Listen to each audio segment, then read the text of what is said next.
বৃহস্পতিবার 19 জুন কালীগঞ্জ বিধানসভায় মোটের ওপর শান্তিপূর্ণভাবেই হলো ভোট গ্রহণ। ভোট কেন্দ্র ছিল ত্রিস্তরীয় নিরাপত্তা ব্যবস্থা।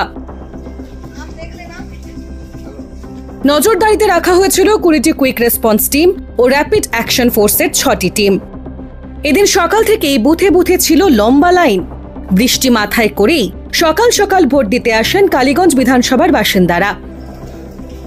সন্ধ্যে 6টা পর্যন্ত ভোটদানের সময় ধার্য করা থাকলেও তারপরেও বেশ কিছুক্ষণ ধরে ভোট পর্ব চলে।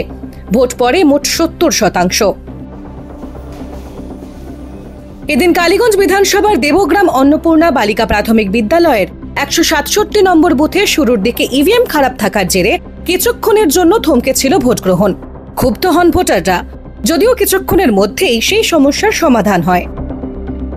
তবে এদিন ভোট দেওয়ার পরেই বিতর্কে জড়ান বিজেপি প্রার্থী আশিস ঘোষ। কেন? 173 নম্বর বুথে ভোট দিয়ে বেরোতেই দেখা যায় মধ্যমায় কালি লাগিয়েছেন তিনি। এই ছবি সামনে আসতেই শুরু হয় রাজনৈতিক তরজা। কটাক্ষ করতে ছাড়ে না তৃণমূল ও বাম কংগ্রেস, যদিও এর জন্য ভোট কর্মীদের ঘাড়েই দোষ চাপিয়েছেন তিনি। এই নিয়ে নির্বাচন কমিশনে নালিশ করবেন বলেও জানিয়েছেন বিজেপি প্রার্থী। দেখুন, এটা তো আমি নিজে আর হাতে কালি দিয়ে বার হয়নি, এটা নির্বাচন কমিশনারের দায়িত্ব আঙুলে কালি দেওয়া। ওনারা ভুল করছে, উদ্দেশ্য প্রণোদিতভাবেই ভুল করেছে, এটা ভাইরাল করার জন্য তৃণমূল এটা উদ্দেশ্য প্রণোদিতভাবেই করেছে।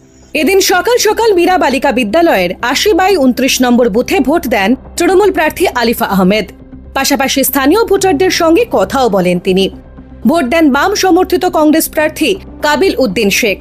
বড় চাঁদঘর উচ্চ বিদ্যালয়ের 45 নম্বর বুথে ভোট দেন তিনি।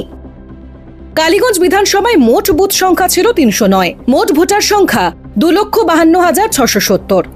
2026-এর বিধানসভা নির্বাচনের আগে এই ভোট সব দলের কাছেই কার্যত অ্যাসিড টেস্ট বলেই মনে করছে রাজনৈতিক মহল। 29 জুন সোমবার এই কেন্দ্রের ফল ঘোষণা, নজর এখন সেদিকেই। ডাউনলোড করুন এই সময় অ্যাপ iOS ও অ্যান্ড্রয়েডের জন্য।